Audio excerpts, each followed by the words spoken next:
Olá, seja muito bem-vindo, seja muito bem-vinda a mais um episódio do quadro Seu Direito no Agro aqui no canal Rocha Mazo no YouTube. Sempre um prazer estar com você. Gostaria de lembrar que nós somos um escritório de advocacia localizado no interior do estado de São Paulo, especializado na defesa do produtor rural e em agronegócio. Somos especializados em blindar a sua safra, em proteger a sua safra e também defender o produtor rural em todas as suas demandas. Se você se interessar e quiser falar com a gente, é só clicar aqui na descrição do vídeo, tem o nosso WhatsApp, tem os nossos canais onde você pode entrar em contato. Aquilo que você precisar, estamos aqui para te ajudar. Beleza? Hoje eu vou trazer um tema que, se você viu o vídeo de quarta-feira, onde nós tratamos sobre a terra, os imóveis rurais agricultáveis como um ativo finito de interesse não só dos agricultores, mas também do capital, né, do mercado financeiro. Hoje nós vamos tratar isso em complementação e trazer a questão da alienação fiduciária, os seus riscos para o proprietário de terras e também para o proprietário de máquinas, ou seja, para o agronegócio, para o agricultor, para o produtor e produtora rural.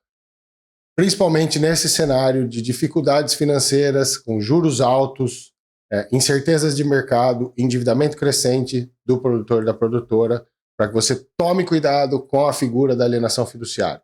Então nós vamos trazer um contexto e a defesa disso, como deve ser feita. Então presta bem atenção que esse tema é muito importante.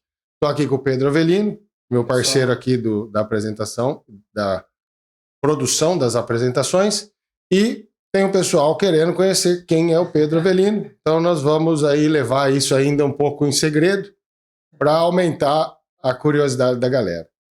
Eu gostaria de pedir desculpa já de início, eu fui acometido aqui por uma gripe, minha voz está meio embargada, estou meio fanho, então deve ter sido Rocha, né? Rocha Mazo, a gente fica gripado junto aqui no time, né? Ele até falou isso no vídeo dele no começo da semana.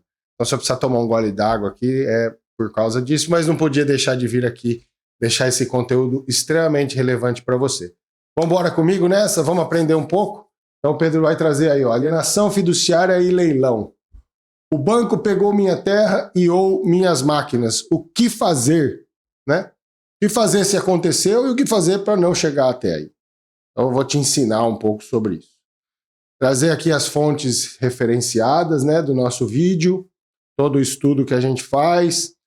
Acho que você que está acostumado a vir aqui no canal já percebeu a seriedade com que a gente faz o estudo prévio para trazer tudo isso aqui que a gente fala, né? Então veja só quanto embasamento técnico a gente tem, né? Não adianta vir aqui e ficar de achismo, né? Nós somos um canal sério, somos um escritório, como eu disse, então a gente precisa referendar e fundamentar tudo que a gente diz, e é para você poder ter certeza do que a gente está falando. Então, vamos seguir lá. Então, gosto sempre de fazer um sumário para que você veja se esse vídeo é para você. Eu acredito que sim, todo produtor, toda produtora, todo mundo que mexe com agronegócio, alienação fiduciária, agora nessas renegociações, né, Pedro, da medida provisória 13 e 14, a gente tem atendido, né, Pedro? E agradecer também, a gente tem atendido muita gente que tem entrado na nossa comunidade, entrado em contato com a gente pelo WhatsApp, marcando consultas, né? A gente atendeu hoje o pessoal da Bahia, atendemos o pessoal de Goiás, semana que vem tem o pessoal do Paraná e do Rio Grande do Sul. Então veja como é a força de você trazer uma informação correta, né, Pedro? O pessoal tem aderido aí. Então, qual é o contexto disso tudo, né? A terra é um ativo estratégico finito. Se você não viu o outro vídeo, eu convido para ver. Aqui eu vou fazer en passant só para contextualizar. O que é a alienação fiduciária de imóvel rural, né, de imóvel e, no caso, rural. O procedimento extrajudicial até o leilão, quando não há pagamento, quando o devedor, né, o dono da terra fica em dívida, como que funciona. O novo ambiente pós a lei do Marco Legal das Garantias e o provimento 196 do CNJ, né, Conselho Nacional de Justiça, aplicável a bens móveis. Link com o vídeo anterior, imóveis rurais, leilões baratos, apetite dos bancos e fundos sobre a terra, que pode ser a sua. Alienação fiduciária de máquinas, implementos e equipamentos, como funciona. A defesa dos bens em juízo no caso de imóveis rurais e em cartório no caso de máquinas e equipamentos, e o que pode ser feito em juízo também, se for essa situação, e uma reflexão ao produtor e produtora ao final, que é muito importante chamar a atenção daquilo que a gente quer e para que você mude o seu comportamento e pense bem antes de tomar qualquer atitude, assinar qualquer contrato e onerar os seus bens da atividade rural. Ok? Vamos lá? Tá preparado? Então vamos, Pedro. Eu estou muito animado a falar desse tema, que ele é muito importante. Então, a terra ativo estratégico finito. Nós falamos bastante sobre isso no outro vídeo. E eu gostaria de trazer aqui, você vai ver uma figura interessante que a gente preparou.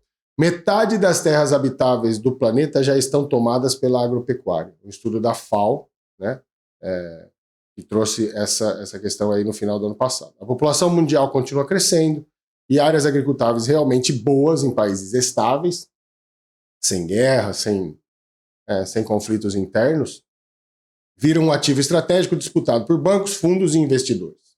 É a lei da selva do mercado. Né? Nesse cenário, cada matrícula rural ganha peso. E aí justamente que entra a alienação fiduciária, seus riscos e os impactos. Então, essa é a nossa contextualização. Como eu disse, a FAO estima que em 2022 a terra agrícola mundial somava cerca de 4,8 bilhões de hectares, algo em torno de 1/3 da superfície terrestre. Isso para a agricultura. Né? Estudos mostram que cerca de 44% a 50% da terra habitável no planeta já é usada para agropecuária. E projeções da ONU indicam que a população mundial deve chegar perto de 9,6 a 9,8 bilhões de pessoas em 2050, não está muito longe, 25 anos, com pico em torno de 10,3 a 10,4 bilhões na segunda metade do século.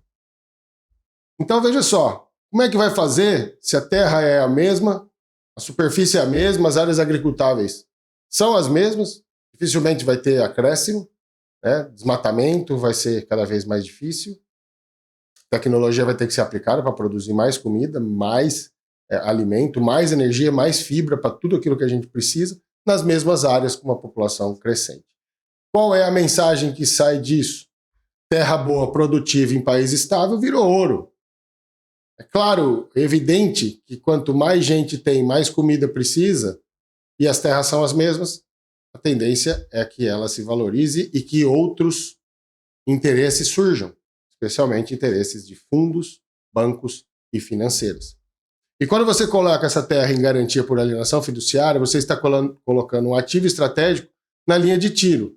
E é isso que a gente vai destrinchar. Por que na linha de tiro? Porque a alienação fiduciária, como você vai ver, é uma venda. A partir do momento que você faz um contrato de alienação fiduciária, você está vendendo o seu bem. Vou explicar direitinho como isso funciona. Aqui eu gostaria de trazer, né, eu tirei esse print dessa tela desse estudo da FAO, né? Podemos ver uma representação simplificada de como a terra no mundo é utilizada, né? Como você pode ver, a área utilizada para pecuária, incluindo pastagem e terras agrícolas para alimentação animal, é tão grande quanto toda a extensão das Américas. As áreas de cultivo utilizadas para alimentação humana direta e para fins não alimentares, como biocombustíveis, são tão extensas quanto a área total do território chinês. Você sabia disso? Você tinha noção dessa amplitude? Então, ó, who's the word's landed used, né? How is the word landed? Como é usada a terra no mundo, né? 38 milhões de quilômetros quadrados para produção de ração e para animais, né? Florestas, glaciares, e aqui você vê toda essa parte aqui, como é que isso funciona no mundo, tá? Tá em inglês aí, dá uma olhadinha. Se tiver alguma dúvida, põe no tradutor, né, Pedro? Que hoje tá fácil, né? Então é assim que é usada a terra no mundo, nessa figura muito rápida, tá? Agora que você já tem esse contexto do vídeo, mais gente, mais necessidade de comida e terra finita, vamos entender o que é a alienação fiduciária de imóvel rural? Isso é muito importante, né? Vou tomar um gole d'água. A gripe pegou e pegou feio. Então a base legal é a Lei 9.514 de 1997, e especialmente porque a gente vai falar artigos 22 a 27, que é quando há o descumprimento do contrato pelo não pagamento. qual é a estrutura? O produtor transfere a propriedade resolúvel do imóvel ao credor, né? O que é propriedade resolúvel? Quando eu disse ali que a alienação fiduciária é uma venda, está no próprio nome, alienação.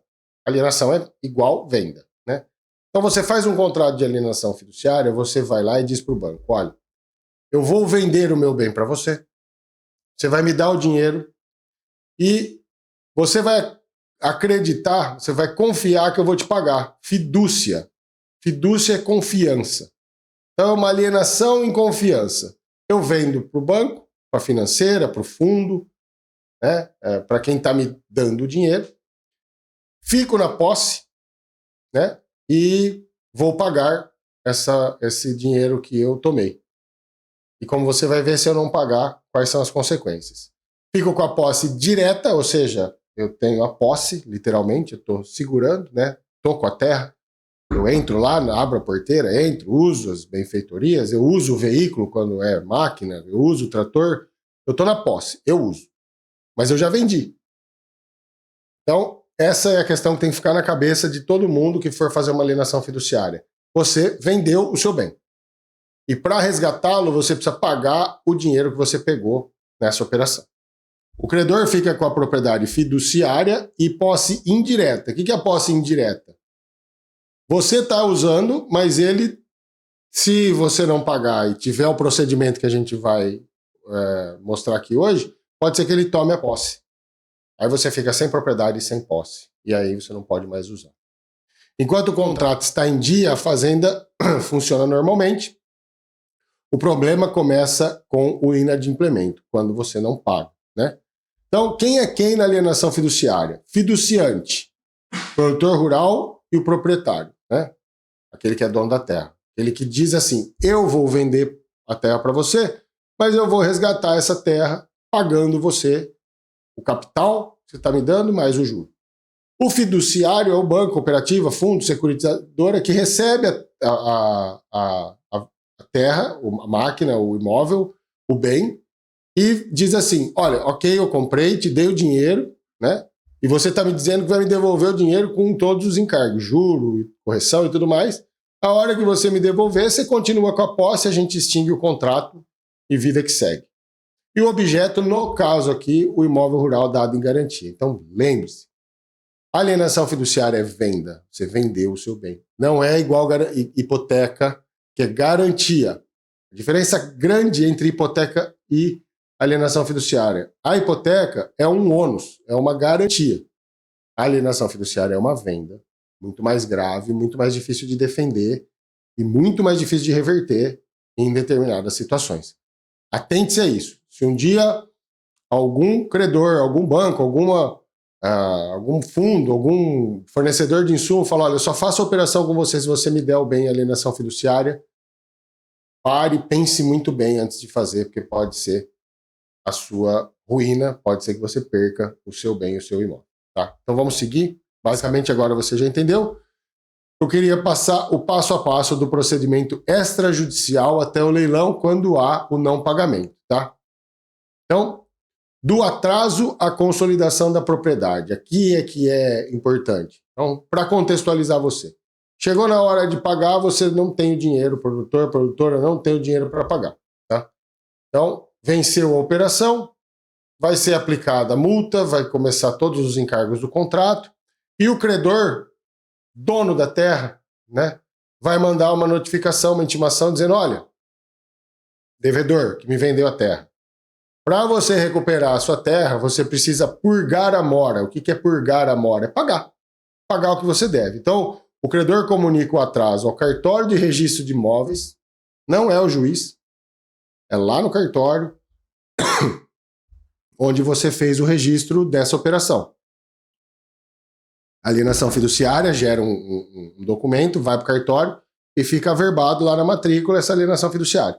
Então, o credor vai lá no cartório e fala, olha, o fulano, o ciclano, o José, a Maria, o João, desse contrato, dessa matrícula, está me devendo, não pagou, eu quero que intime-o para que ele venha pagar em cartório. O devedor tem o prazo de 15 dias para pagar as parcelas vencidas, os juros, a multa e todos os encargos, mais os encargos do cartório, de acordo com a redação clássica do artigo pertinente, artigo 26. E, a partir daí, começa o prazo para purgar a mora, ir lá e pagar. Algo que eu gostaria de chamar a atenção. Essa intimação tem sido objeto de muita discussão. Né? Muitas situações têm ido parar na justiça. E o Superior Tribunal de Justiça, o STJ, já considerou nula a intimação por edital se não houver esgotamento real de outros meios de localização do devedor. Então, basicamente, o devedor deve ser intimado no seu endereço. O cartório vai até a casa, até o imóvel, até a propriedade, e com uma intimação e diz, olha, você tem esse prazo aqui para pagar. Não encontrou o devedor naquele endereço, o credor tem que ir atrás do devedor por todos os meios possíveis para encontrá-lo. O edital, que é a citação que coloca lá no jornal e diz, olha, fulano de tal está devendo aqui, eu não te encontrei, você tem que vir aqui pagar, ela é a exceção da exceção da exceção. Então, via de regra, muitas vezes, se isso aconteceu com você ou aconteceu com algum conhecido seu, pode ser que tenha reversão por nulidade da intimação. Mas, basicamente, o credor comunica o atraso, vai te intimar para pagar todas as despesas, incluindo todos os encargos, e se não pagar, começa o procedimento de consolidação da propriedade e leilão para o banco pagar-se. Né? E é aí que nós vamos entrar nessa questão. Se o produtor não é intimado do jeito certo, o procedimento pode ser nulo. A intimação por edital é a exceção da exceção, como eu disse. Se houver indício de endereço errado, a intimação do cônjuge omitida. Se for casado, precisa intimar também. Cartório diverso, cabe defesa. Então, se tiver alguma coisa, alguém que está nessa situação, pode ser que tenha defesa. Etapa 2. Consolidada a propriedade do credor, não havendo purgação da mora no prazo, ou não havendo pagamento, o cartório averba a consolidação da propriedade em favor do credor. O que é consolidar a propriedade? Lembra que eu te falei que a alienação fiduciária é venda? Era uma venda sob a condição de pagamento, propriedade resolúvel. Se resolveu. O resolúvel, que era pagar, não aconteceu. Então se resolve de uma vez por todas e a propriedade passa a ser integralmente do banco. Ele só não tem posse, que continua com o devedor.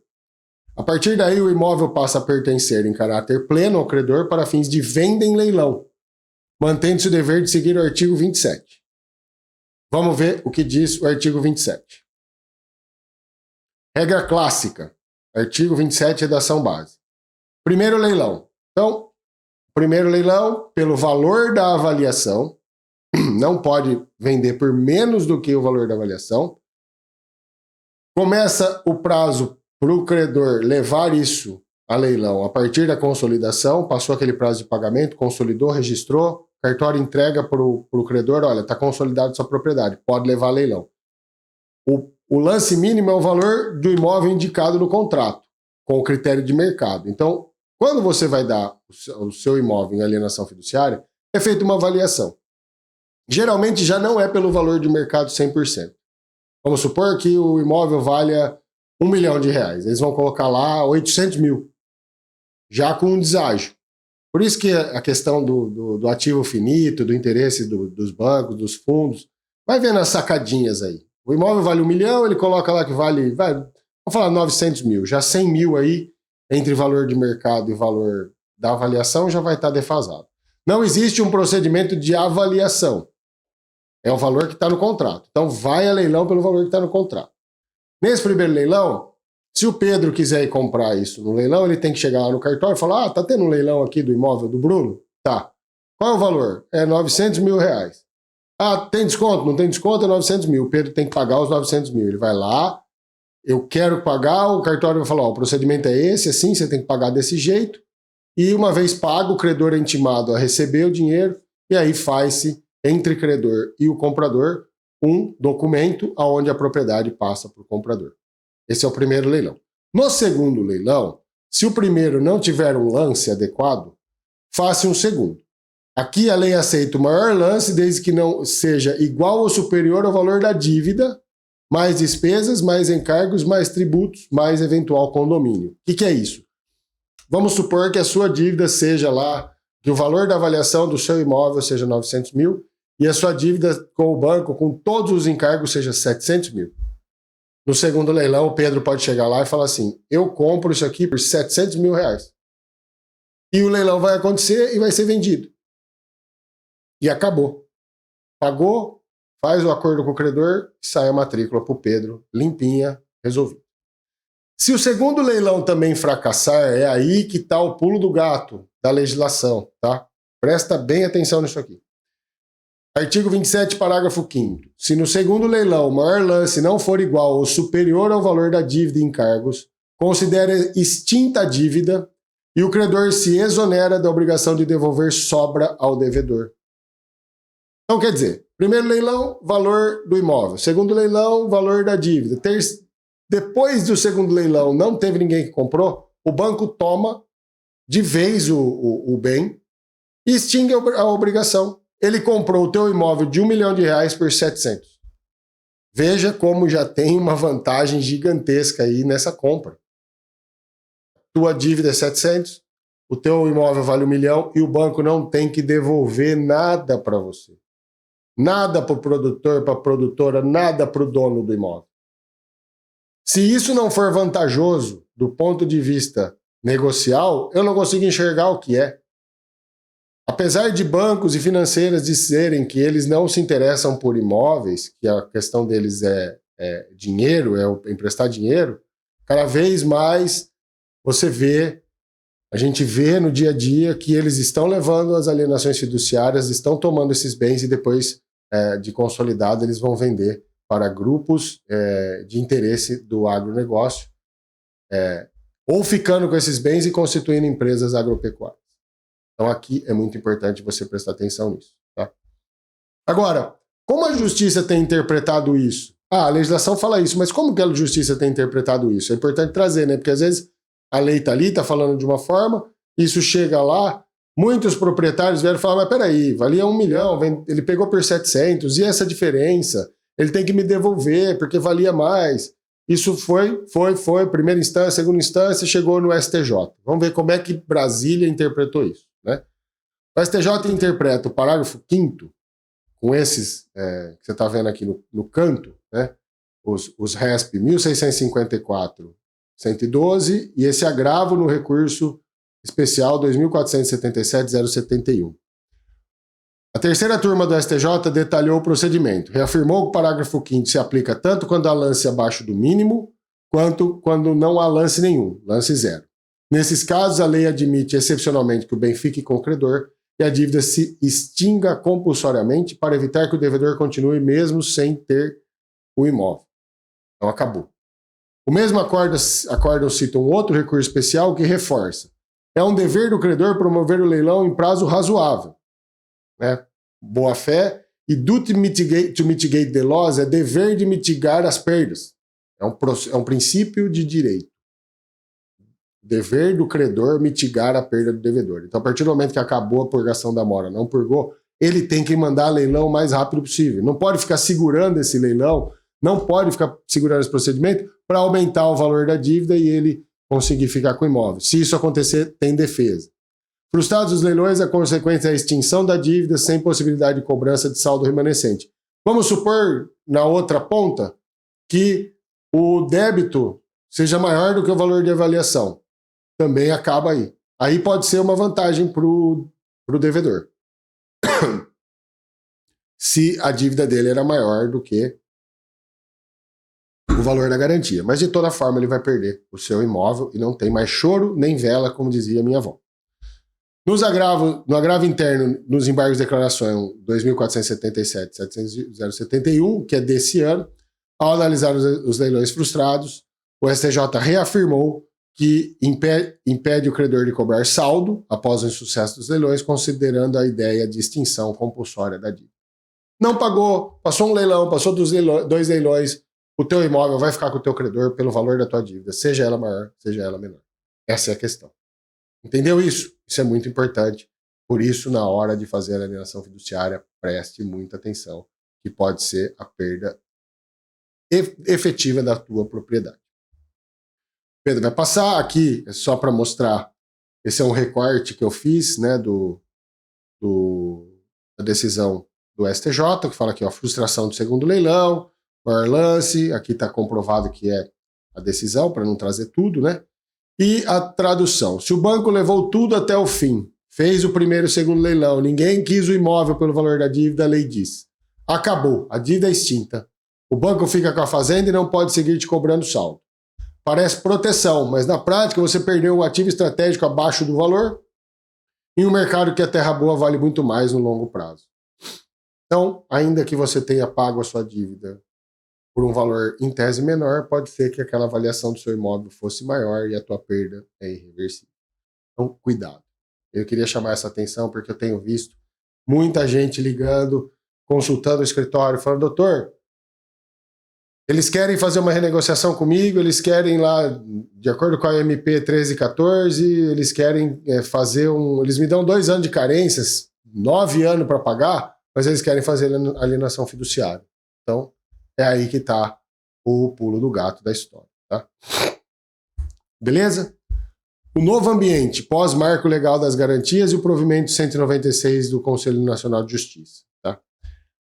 O marco legal das garantias, é a Lei 14.711 de 2023, aprimorou a disciplina das garantias, incluindo alterações na Lei 9.514, que é esse procedimento que eu acabei de trazer, reforçou a execução extrajudicial com via preferencial. Ou seja, não há mais necessidade do banco ir até a justiça, pedir para fazer isso em juízo. Ele faz no cartório, como você acabou de ver. Doutrina e artigos apontam que o objetivo declarado é dar mais segurança ao credor e baratear o crédito. E tendo mais segurança, o crédito fica mais barato, em tese. Mas há forte crítica sobre o risco de desequilíbrio em favor do devedor comum, especialmente em hipótese de alienação fiduciária, como você acabou de ver. Então a mensagem a você, produtor e produtora, você que mexe com agronegócio. A lei foi vendida como solução para baratear juros, mas na prática ela torna muito mais eficiente tomar o bem do devedor. Isso vale para imóvel urbano, rural, residência, e na mesa, quem tem menos informação perde. Então, se você não tem essa informação que você está tendo agora, você chega lá no banco, a alienação fiduciária é uma garantia, como outra qualquer, você faz o documento e a hora que for ver, você está recebendo uma intimação do cartório para pagar sob pena de perder o imóvel. Quando, na verdade, uma hipoteca tem que ir para uma execução judicial, pode discutir uma série de coisas lá, muito mais complexo e muito mais tranquilo para você, que é produtor e produtora rural. Então, presta bem atenção nessa questão, tá? Qual que é o pulo do gato quando você lidar com máquinas agrícolas, né? Agora nós falamos de imóvel, você já entendeu.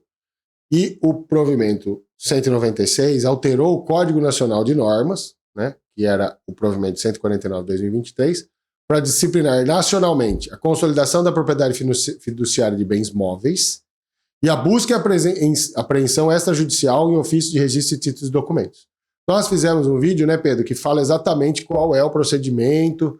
Pode ir lá na nossa árvore de vídeos, tem um vídeo só tratando do provimento 196 em máquinas, equipamentos e veículos.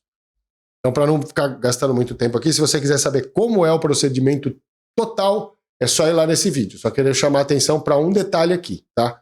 A busca e apreensão é feita pelo cartório também, não precisa mais de procedimento judicial. Então, a consolidação e a busca e apreensão são feitas diretamente no cartório, com a intimação para purgar a mora, que é pagar. Possibilidade de impugnação, lá você pode apresentar uma impugnação, mas corre direto no cartório. E depois a efetiva retomada do bem sem juiz na primeira camada. Você só vai defender isso no judiciário se houver algum fato. Qual fato? Esse que eu vou chamar a atenção agora. Tá? Então, no imóvel rural, o jogo já era pesado com a Lei 9.514. Agora, para trator, colheitadeira e outros bens móveis e alienação fiduciária, o CNJ criou um tapete vermelho para os credores fazerem a execução direto no cartório. Se você atrasar, a máquina que planta a próxima safra pode sair do pátio em um procedimento administrativo. Então veja como isso é grave. A gente está vendo, eu já vi alguns vídeos aí de produtor chorando no Instagram, no TikTok, gravando as máquinas sendo carregadas. Pedro viu também, que o Pedro estuda bastante para produzir os conteúdos aqui. Produtor chorando, tá levando minhas máquinas, como é que eu vou plantar? Isso está acontecendo no Brasil afora. Mas existe uma saída, e nós como advogados que querem te instruir, nós vamos passar agora, né, Pedro? Como é que funciona. Então fica esperto, tá? Aqui eu tô querendo fazer um link com o vídeo anterior, né? Os imóveis baratos, o apetite dos bancos, né? Metade das terras agricultáveis, o projeto de demanda crescente por alimentos, os leilões alienados fiduciariamente muitas vezes não são divulgados na prática, você não vai ver uma ampla divulgação. É isso aqui que eu queria chamar a atenção nessa passagem. Ocorre um momento de crise de caixa do produtor, geralmente acontece quando está todo mundo preocupado, todo mundo com dificuldade, e os lances abaixo do valor potencial de longo prazo da terra também são claros, como eu acabei de dizer. Operações que após a consolidação da propriedade, os frustrados leilões é vendido diretamente para fundos investidores em pacotes de carteira de crédito imobiliário e rural. Isso acontece todo dia. Então é só essa linkagem entre o vídeo de hoje, sexta-feira, dia 14/11, com o nosso vídeo do dia 12, que você deve ver para entender em contexto. Então, não é teoria da conspiração. A terra que o produtor perde no leilão vira ativo de carteira de banco, fundo e securitizadora. E a legislação atual foi desenhada para que isso aconteça no mínimo de fricção possível, sem judiciário. Por isso, qualquer contrato com alienação fiduciária de imóvel merece lupa jurídica antes da assinatura. Vai lá no advogado que entende disso, paga consulta para ele. É disso que a gente vive de consulta, a gente vive de intelecto, a gente vive de te ensinar. É barato. Você vai lá e fala, doutor, eu tô com essa situação e esse contrato aqui foi colocado, o que eu faço? Assino ou não assino? O advogado vai te orientar, beleza? Vamos voltar então agora para máquinas e equipamentos. O decreto é o 911 de 69, reforçado pelo marco legal das garantias e pelo provimento 196/2025 que você acabou de ver. Atraso no financiamento da máquina e implemento, notifica para pagar. Pedido de busca e apreensão agora não precisa mais ser judicial, é no registro de títulos e documentos, no RTD que você está vendo aí, e não pagando consolida-se a propriedade do credor e o bem é vendido. Mesma coisa do imóvel acontece com os bens móveis. Agora, como eu posso defender os meus bens móveis, especialmente máquinas, implementos agrícolas, tratores, dessa situação, né? Quais são os freios jurisprudenciais? A tábua de salvação que o produtor precisa conhecer é o seguinte: o Código de Processo Civil de 2015 protege os instrumentos de trabalho como bens impenhoráveis. Vamos supor esse meu notebook aqui, eu trabalho com ele, eu preciso dele para digitar, eu preciso dele para fazer as minhas coisas, para entrar no sistema, para fazer o protocolo digital, e eu fiquei devendo, alguém vem aqui e retira o meu notebook. Como é que eu vou trabalhar? Ele é essencial para o meu trabalho. Então a lei entende que os instrumentos de trabalho essenciais são impenhoráveis, não podem ser penhorados. Admitindo empresas e produtores em certas hipóteses, sobretudo quando se trata de pequeno produtor e bens realmente essenciais, que não seja penhorado. Não sendo penhorado mesmo em questão de alienação fiduciária. Mesmo que o contrato seja de alienação fiduciária. Vai ter que dar outra saída para essa dívida. Tá? A doutrina e a jurisprudência vem reconhecendo que máquinas agrícolas usadas diretamente na produção, tratores, colheitadeiras, etc., podem ser tratadas como instrumento de trabalho essencial, como proteção contra penhora, em alguns casos, temperando a própria busca e apreensão, vedando. Então, chegou a intimação do cartório, olha, você tem que pagar sob pena de perder a sua máquina colheitadeira. Você procura um advogado especializado e fala, olha, doutor, eu estou com essa situação, mas isso é essencial, eu não tenho condição de pagar. Entra com uma liminar, pede para que não seja feita a busca e apreensão e não retire o meu maquinário. O advogado vai lá na justiça, mostra essa essencialidade, pega uma decisão judicial e manda para o cartório e fala, ó, breca tudo isso daí. Você não pode retirar o meu bem. É aí, o timing é esse aí, é bem nessa hora. Então, há decisões recentes, Tribunal de Justiça de Goiás, Tribunal de Justiça de Mato Grosso, decisões que determinam a devolução do trator apreendido de produtor, invocando a essencialidade de bem e precedentes do STJ. Tem um panteão de decisões aí, principalmente agora, nesse momento, como você também deve ter visto no nosso vídeo de recuperação judicial, entendendo que os bens em recuperação judicial são essenciais e não podem ser tomados nem em alienação fiduciária no procedimento de recuperação judicial, porque eles não participam do concurso de credores. Mas o judiciário tem entendido que, dependendo da situação, nem nessa situação pode ser tomado.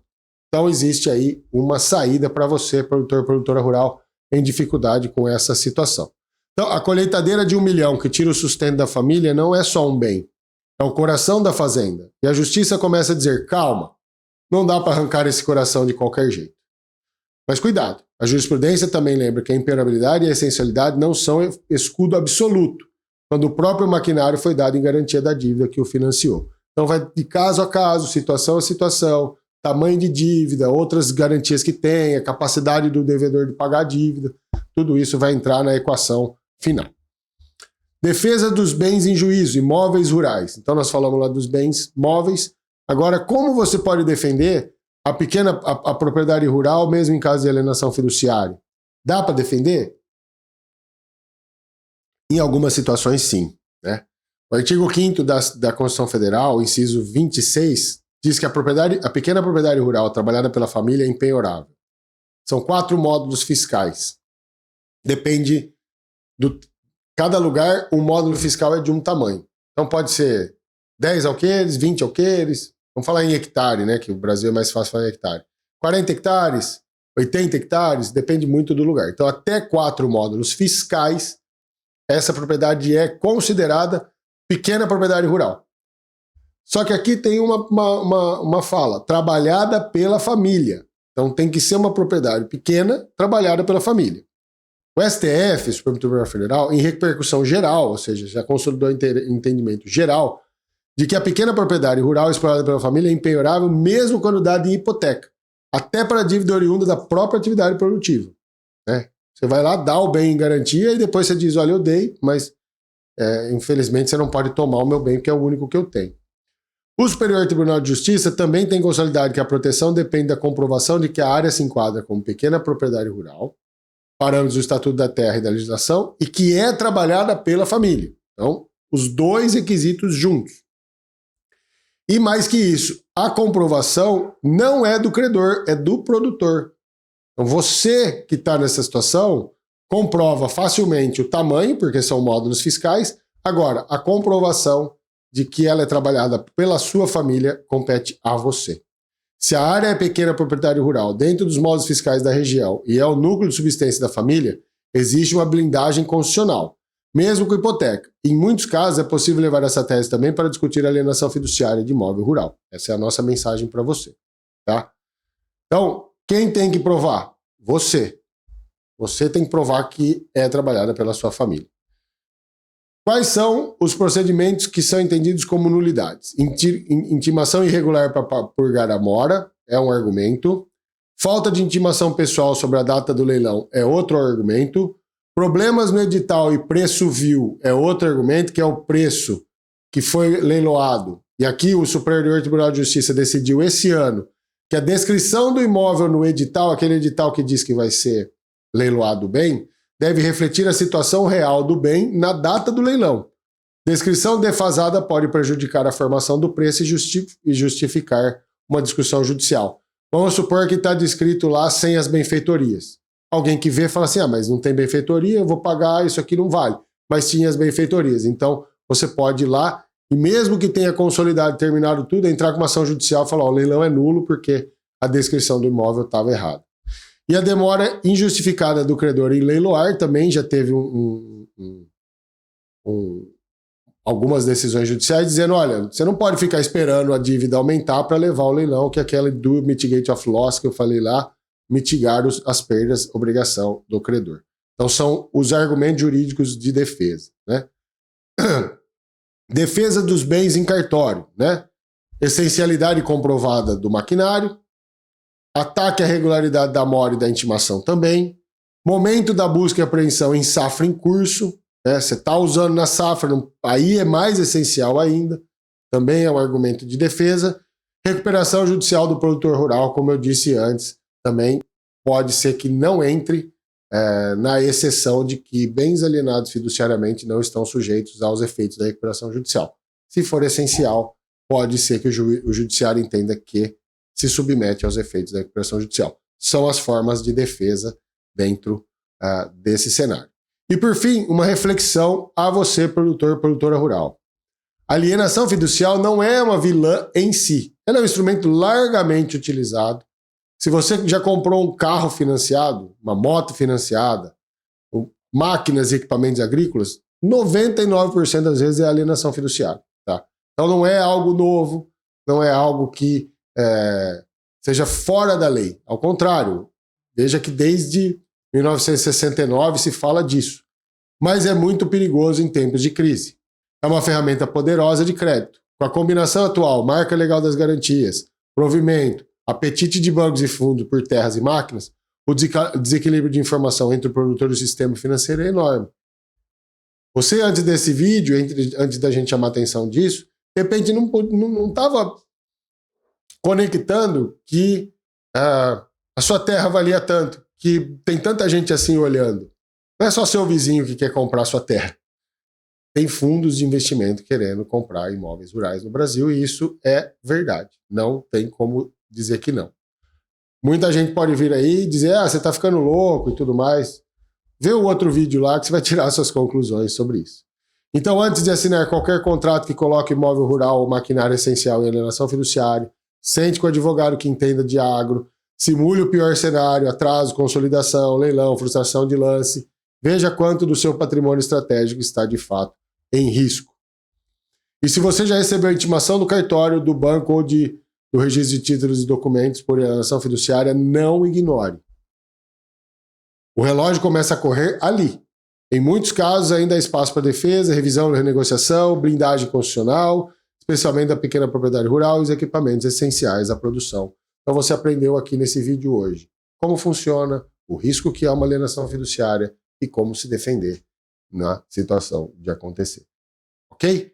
Era isso que a gente queria chamar a atenção. É um vídeo extremamente importante, é um assunto extremamente importante, está impactando muito o produtor rural. E se você quiser saber mais sobre isso, se quiser uma consulta, se você achar que está numa situação dessa e gostaria de saber se pode se defender, é só entrar em contato, né, Pedro, com o nosso canal aqui, entrar na nossa comunidade, acessar o nosso WhatsApp, que a gente faz o atendimento por lá, na descrição do vídeo.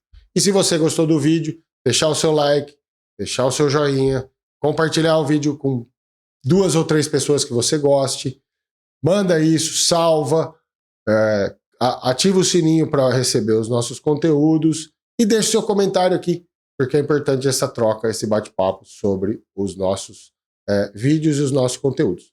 Beleza? Espero que você tenha gostado. Vejo você na próxima. Um ótimo final de semana. Fique com Deus e até lá. Um abraço.